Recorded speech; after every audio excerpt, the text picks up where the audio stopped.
ito ay rated SPG. Striktong patnubay at gabay ng magulang ang kailangan. Maaaring may masiselang tema, lengguwahe, karahasan, sexual, horror o droga na hindi angkop sa mga... Sa wakas nga ay nakarating na si Pirena sa tahanan nila Tera. Doon ay nasalubong niya si Mona, ang ina ni Tera.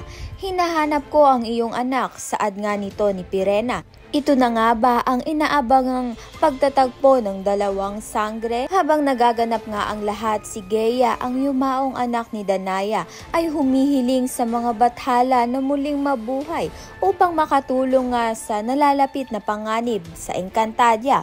Kung si Tera nga ang hinadyang tagapagligtas ng Encantadia, ano nga kaya ang magiging kapalaran ni Geya? Sa kabilang banda naman nga, lalo na ngang tumitibay ang pagkakaibigan ni na Akihiro at Tera.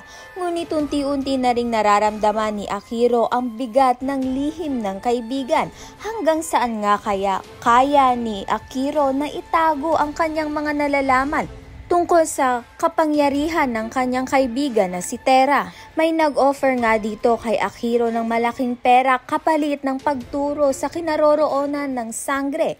Alam niyang si Tera ang itinutukoy. Malalaman nga natin kung tanggapin nga kaya ni Akihiro ang malaking salapi laban sa nalalaman nga niya dito sa kanyang kaibigan na si Tera.